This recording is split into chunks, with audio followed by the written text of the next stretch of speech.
안녕하세요. 배우자 외도 당당히 말한다. 역풍당당. 역풍당당 상담계 해법 있는 바람 좋지 묻지마 간디. 근성 있는 외도 해결 변호사 이긴다 조변 조준현 변호사입니다. 네, 반갑습니다. 네, 반갑습니다. 자, 오늘의 주제 하기 전에 네. 조변님 하실 말씀 네네. 있으셔서 예. 오늘 이제 그 가압류에 대해서 네. 많이 아실 것 같긴 한데 네. 가압류는 이제 소송 들어가기 전에 상간녀나 상간남의 네. 재산에 미리 보전 조치를 하고 들어가는 거예요. 그렇죠, 그러니까 소송 그렇죠. 다 끝나고 나서 집행을 하는 건데 처분 그- 못하게 하는 거지 일단. 네, 미리 이거를 이제 이런 채권이 있으니까 이걸 판결 끝날 때까지 보관해달라라고 그렇죠, 법원에 그렇죠. 신청하면 그렇죠. 판결 나기 전에도 소송 들어가기 전에도 다 해주시거든요. 그렇죠, 그렇죠. 근데 재산은 이제 종류가 있는데 뭐 부동산이 상간녀가 부동산이 있으면 부동산 네. 소유권에 할 수도 있고 네. 아니면 보증금 네. 아니면 뭐 상가 보증금이나 전세 보증금, 집 보증금 다 되고 그 두 가지가 없는 경우에 약간 보충적으로 급여 가압류나 예금 가압류 아니면 차량 가압류까지 할 수가 있어요. 근데 이제 이 경우에 압류로 그러니까 이렇게 해서 만약에 가압류 결정이 나서 묶어놨어요. 묶어놨는데 그 이후에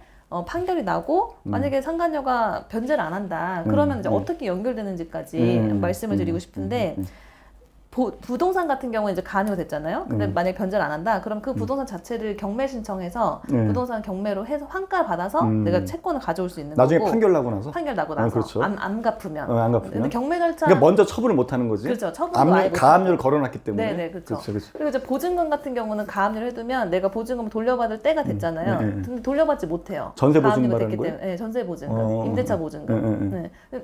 가압류가 됐기 때문에 그 집주인도 못 주는 거예요, 돈을. 돌려받지 못하는 거예요. 그래서 보통 보증금이 되게 고액인 경우가 지가 많은데 이제 빼려고 그 돈을. 네, 빼려고 만기가 됐거나 아니면 중간에 빼려고 그치, 그치, 했는데 그치. 가압류 됐기 때문에 그렇지, 못 돌려받는 그렇지, 거. 그렇지. 그리고 끝까지 안 갚으면 내가 그 대신 그 보증금을 가져올 먼저? 수 있는 거예요. 집주인만. 집주인한테서. 집주인한테서. 네, 집주인한테서. 오. 그리고 이제 급여 같은 경우는 이게 뭐 최저 생계비가 185만 원인데 가압류가 되면은 185만 원에 이제 일정 비율을 초과한 금액을 회사에다 적립해둬요. 압류 적립금이라고 해서. 그래서 내가 직접 가압류할 때는 직접 받지 못하고 그냥 회사에 보관만 시켜놓는 거거든요. 상간녀는 185만 원 정도만 받고. 근데 이제 만약에 판결돼서 압류를 할 수 있는 강제 집행할 수 있게 된다. 그러면 그 적립된 금액을 가져올 수 있는 가져오는 거고 거지. 적립된 금액에서 다 충당이 안 되면 이제부터는 그 급여에서 매달 이렇게 가져올 수 있는 거예요. 근데 급여가 가장 강력하네요. 그럼 급여는 네. 바로 효과가 나는 거잖아. 바로 급여를 그래서 덜 받는 적립금으로 거잖아. 되는 거니까. 바로 덜 받게 되는 거잖아. 그래서 급여가 가장 강력하기 때문에 급여를 해야지. 법원에서도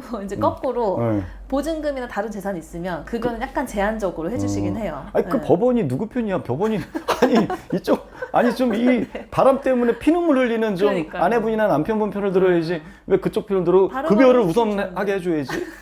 이상한데 이 사람들이네. 근데 이제 뭐 아주 확실하게 채권이 발생한 건 아니니까 법원 입장에서는 판결 난 건 아니니까 그때는 채권자와 채무자를 좀 평등하게 고려를 하는 거죠. 그래서 다른 그래요? 재산 있으면 다른 재산 먼저 해라 라고 하시고 다른 재산 없으면 급여도 급여도 나오기도 가능. 해요. 그리고 이제 예금 가압류 같은 경우에도 최저 생활비 185만 원 외의 금액은 다 압류가 돼요. 그 현재 시점 그 시점에. 그래서 나중에 판결 났는데도 묶여 있으면 묶여 있는 돈 직접 가져오실 수 있고. 그러니까 뭐 어지간하면 가압류 하는 게 좋네요. 그렇죠. 네, 해두시고 보관하는 게 좋고 마지막으로 차량이나 유치동산 같은 경우도 가압류 해두면 가압류를 먼저 해두면 그 가압류된 상태로 운행은 할 수 있어요. 근데 상간녀가. 못 파는 거지. 네, 팔지는 못하지만. 팔지 못하는 거지. 근데 나중에 압류가 됐다. 그러니까 판결 나고 압류할 때는 그 자동차를 직접 가져와서 경매를 신청할 수 있어요. 인도를 받아가지고. 아니 또 들고 좋은 와서. 거고 뭐 새 차면은 내가 타도 되죠.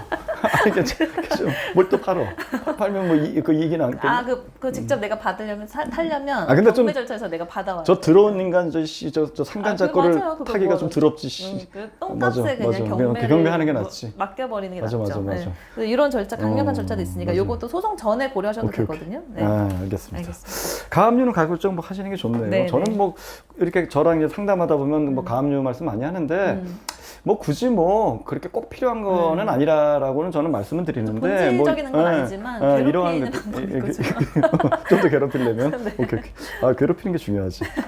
돈보다 더 중요한 게 괴롭히는 거 같아. 맞아요. 돈을 한 1,500 받고 안 네. 괴롭히는 거랑 돈을 한 1,000만 원만 받고 괴롭히는 거랑은 그럼 무조건 1,000만 원 받고 괴롭히는 게 더 투자죠. 낫지. 그죠? 네. 고통을 많이 주는 거야. 내가 받은 이상의 고통. 네. 그래서 이게 옛날에 그 한무라비 법전처럼 이에는 이에, 눈에는 눈. 상대방한테 상해를 끼치면 나도 상해. 네. 상대방 팔을 자르게 만들어서는 내 팔도 잘라야 되고, 네, 네, 네. 상대방을 실명하게 만들어서는 내 눈도 실명하게. 이런 형벌이 오늘날 맞아요. 필요하다니까. 네.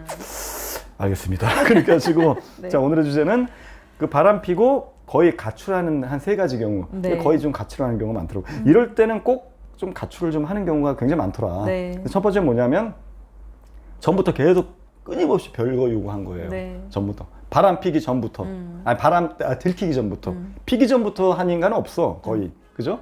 그 전엔 뭐 부부 사이가 사실은 크게 문제 없는 경우가 네. 굉장히 많기 때문에 그렇죠. 꼭 바람 나고 나서 꼬투리 잡으면서 별거 요구, 꼭 꼬투리를 잡으면서 지적질하고 꼬투리 잡으면서 별거 요구를 하는 경우가 굉장히 많더라. 네. 근데 그런 경우는 여지없이 이제 바람이 들켜가지고 아내분이 이제 뭐 상간자를 친다든지 뭐 이렇게 남편을 거세게 공격하면 이제 집을 나가는 경우가 좀 많습니다. 근데 뭐 그렇다고 해서 뭐 좌절할 거야. 그렇다고 해서 공격을 내가 못한다? 그럴 필요 없다는 얘기죠. 일단 제가 그 얘기는 나중에 하고. 그러니까 이 경우는 이제 또 바로 나가는 경우 여기서 플러스 해가지고 전부터 또 상간녀 집을 이렇게 또는 상간남 집을 드나든 거야. 그렇죠. 계속 네. 끊임없이 드나든 경우는 더 이제 확률이 높아지는 그렇죠. 거지. 그러니까 상간녀 집에 드나들기 쉬울 정도로 이렇게 뭐 이혼했다거나 네. 혼자 산다거나 뭐 별거 중이라고 그러니까 하는데 반동거하는 이게 굉장히 익숙해졌기 때문에 여차면 나가가지고 그 상간자한테 내 몸과 마음을 의탁하고 그렇죠. 상호간에 이게 굉장히 잘 된다는 얘기죠. 네, 네. 근데 두 번째는 뭐냐면 보통 어떤 핑계로 이제 가출을 하냐면 이게 꼭 핑계 삼아서 가출하는 경우인데 이거는 요구 조건 안 들어줬을 경우에 특히 뭐 소송 상간녀 소송을 걸었는데 취하해라. 너 취하 안 하면 내가 가만 안 있는데 막 씩씩거리면서 막 여러 가지 얘기하는 거 내가 가만 안 있어. 네. 그러고 나서 이제 절대 해주면 안 되지. 그때 겁먹고 집 나간다고 막 그걸 협박하면서 취하 요구할 때 겁먹어가지고 그걸 취하를 한 거야. 그래 또 정리한다는 얘기를 꼭 해. 내가 정리했다. 정리할 테니까 취하해라. 안 그러면 나 집 나간다. 이렇게 나오는 거는 정리 안 했다는 얘기예요. 그럼 말도 안 되는 얘기지. 그래가지고 이제 근데 마음이 약해지셔가지고 꼭 정리하신 분이 있어. 그분들은 제가 종종 말씀드리지만 저랑 한창 상담하다가 제가 하도 열불 내밀고 절대 취하면 안 된다고 내가 소리 지르고 막 이러니까 네. 알았다고. 근데 왠지 이 대답이 좀 이렇게 약간 뭔가 확고하지 않으면서 네. 제 말을 이렇게 확실히 안 듣는. 맞아요. 우리가 이제 이렇게 저도 예전에 학원 강사도 잠깐 한 적이 있지만 제가 그때 공기업 들어가기 전에 잠깐 했지만 이렇게 가르치다 보면 이렇게 왠지 건성건성된 눈애들이 보이거든. 맞아요. 안 보이는 거 다 보여. 이렇게 끄덕이는데 눈이 마탱이 간 거야. 통화하다 보면 이분 좀 위험하다. 약간 대답은 하는데 영혼이 없어요. 아니나 달러 그러고 나서 딱 맞아. 끊으면 이제 그다음부터 그게 이틀에 한 번씩 통화하자고 계속 이렇게 저하고는 이제 시간 나눠서 많이 하니까 뭐 1시간 가지고도 뭐 한 달 동안 통화하기도 하고 막 이래요. 네. 그러니까 막 짜투리 상담을 식으로 계속 하는데 필요할 때마다 하면 되니까 네. 연락이 없어. 한 네. 2달 동안. 네. 좀 궁금해지는 거야. 네. 잠깐 그분이 그래 왜 요즘에 그럴까? 아니나 달러 한 3달 있다가 울면서 전화하시더라고. 그때 그 말을 들었어야 했는데 간디님 말이 역시 다 맞았다고. 네.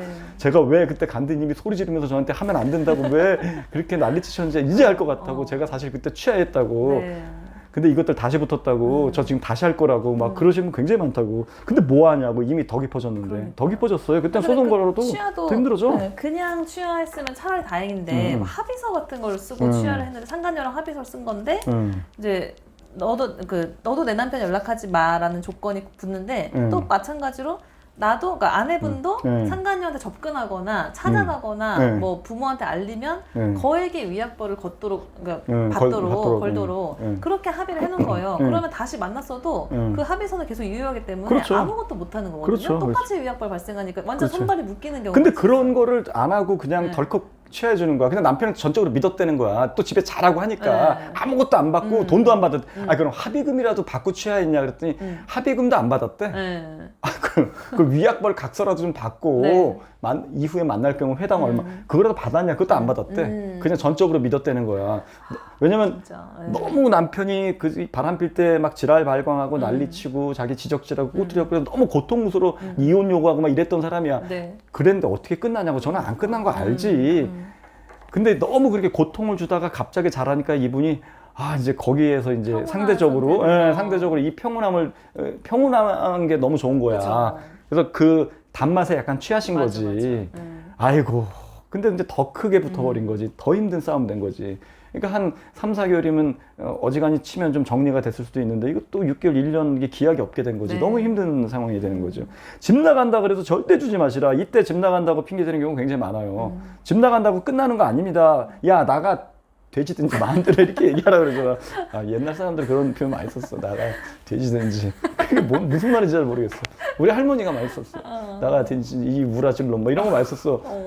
아니 오라질년이라는 그런 표현도 있어. 오라질년이 저기 나와. 이렇게 뭐 이렇게 묶이는 거 그 아니에요? 저기 운수 좋은 날이라는 네. 그 소설 그 작가가 누군지 모르겠어. 운수 좋은 날, 현진건의 운수 좋은 날. 음.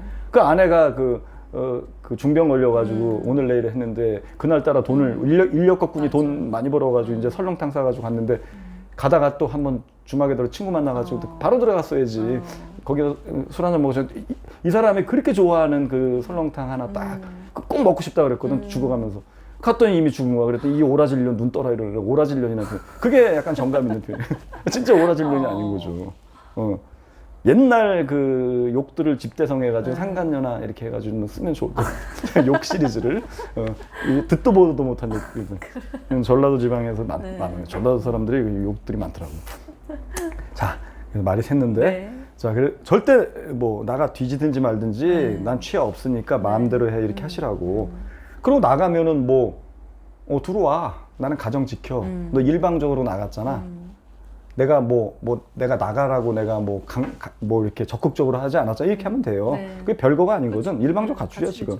지가 협박하다 나간 거거든. 네. 지만 피곤하지. 예. 그리고 세 번째는 뭐냐면 이제 거의 가출하는 경우가 뭐냐면 이제 상간녀를 계속 친 거야. 네. 그래서 쳐가지고 이제 거의 이별 위기까지 간 거지 상간녀랑. 이때 이제 상간녀 붙잡기 위해서. 왜냐면 상간녀한테 이제 퍼포먼스를 보여줘야 되는 거. 자기가 이제 자기야, 나 떠나지 마. 나 떠나지 마. 내가 집까지 나왔잖아. 이러면 상간녀부터 흔들리지. 맞아요. 그거는 그러니까 그때 하는 게 두 가지거든요. 첫 번째는 거세게 이혼 요구하는 거. 왜냐면 이혼 소장이라도 빨리 이렇게 보여주면 아니면 협의 이혼서라도 빨리 보여주면 이혼 소장은 안 되지. 협의 이혼서라도 빨리 보여주면 상간녀를 붙잡을 수 있으니까. 또는 집을 나오는 거. 그 두 가지거든요. 그 뭐 협의 이혼서 보여주는 것도 하나의 방법이야. 그래서 만약에 이제 상간녀를 계속 쳤는데 상간녀가 거의 뭐 굉장히 힘들어가지고 뭐 소송도 걸고 해서 떨어져 나가기 일보 직전인데 남편이 막 거세게 이혼 요구하는 거예요. 굉장히 잘 되고 있는 거야. 이혼 요구 그때 어떻게까지 이혼 요구하냐면 상간녀한테 뭔가를 보여줘야 돼. 얘를 붙잡기 위해서 그 징표라도. 그러려면 뭐 이혼 협의서라도 가짜로 보여주는 경우도 있다니까 막 위조해가지고 걔 붙잡으려고. 근데 그게 쉽지 않잖아요. 그러니까 아내한테 일단은 이혼 협의라도 하자. 네. 내가 다 들어줄게. 아니면 위장 이혼이라도 하자. 뭐 이런 식으로 막 꼬신다니까. 그래서 일단 이혼 협의서를 만들어. 그래가지고 그거 보여주면서 붙잡는 거예요. 또는 집을 나와서 그 결기를 보여주는 거죠. 봐라, 내가 나왔다, 자기야. 그럼 상간녀 입장에서도 집까지 나온 거 보니까 진짜 이 사람 이혼할 생각도 있고 진정성이 보인다. 그래서 다시 붙는 경우가 많아. 그래서 그럴 때 붙잡으려고 하는 건데 어쨌든 이 세 가지의 경우에 보통 거의 뭐 가출하는 경우가 굉장히 많은데 의미 두지 마시라. 가출한다고 끝나는 거 아니잖아요. 뭐 가출된다고 뭐 당장 이혼 됩니까? 안 되죠. 법적인 소송 식으로 들어가도 무조건 기각이 되죠. 기각이 되잖아요. 네. 바람 나가지고 일방적으로 가출한 거잖아요. 네, 한 1년, 2년까지는 뭐 전혀 상관없는 것 같아요. 기각시키는데 그러니까. 장애가 되지 않는 것 같아요. 그래서 뭐 집 나간다고 이혼되는 거 아니고 첫 번째는. 두 번째 뭐 결국 집을 나갔어도 상간녀 때문에 나간 거고 상간남 때문에 나간 거기 때문에 그들만 떨어져 나가면 돌아와요. 네.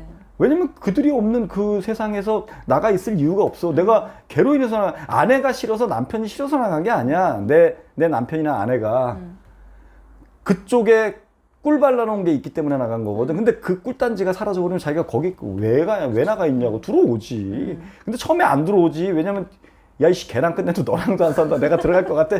처음에 아주 지랄 발광하면서 씩씩거리지. 네. 한 6개월 지나봐, 기웃거려요. 일단 애 안부부터 물어봐. 뭐 애는 잘 있냐? 이렇게 그때도 이렇게 뭐 다정하게 안 해. 야, 뭐 애는 잘 있냐? 뭐 이래. 그리고 그때 이제 딱 던지시라고. 네. 뭐 바깥에도 뭐 해? 그냥 애나 보러 들어와. 뭐 나하고 잘해보자. 이렇게 느끼하게 접근하지 마시고 애나 보러 들어와. 그냥 각자 살자. 이렇게 하면 들어온다니까. 안 들어와 끝끝내 안 끝난 거예요. 내가 덜한 거야. 뒤를 캐보면 여전히 만나고 있다고 보시면 돼. 끝나서 안 돌아온 경우는 단 한 건도 네. 없었다. 그러니까 너무 걱정하지 마시라. 네. 제가 요거는 이제 뭐 가출하는 거를 이렇게 좀 가출에 대해서 두려움을 약간 조장하려는 게 아니라 네. 어떤 경우에 가출을 보통 감행하는 거 네, 참고하시라고 그렇죠. 그럼에도 의미 두지 마시라는 얘기입니다. 가출한다고 해서 모든 걸 다 접고 뭐 취하해주고 용서해줄 필요가 전혀 그럴 없다는 필요가 전혀 거죠. 없는 거죠. 네. 예. 그렇게 하시고 저희 그 여풍당당 바람취센터 그 카페 뭐 제가 쓴 칼럼 많은 분들의 사연들이 있으니까 거기서 많은 활동 부탁드릴게요. 다음 시간에 또 봬요. 안녕. 안녕.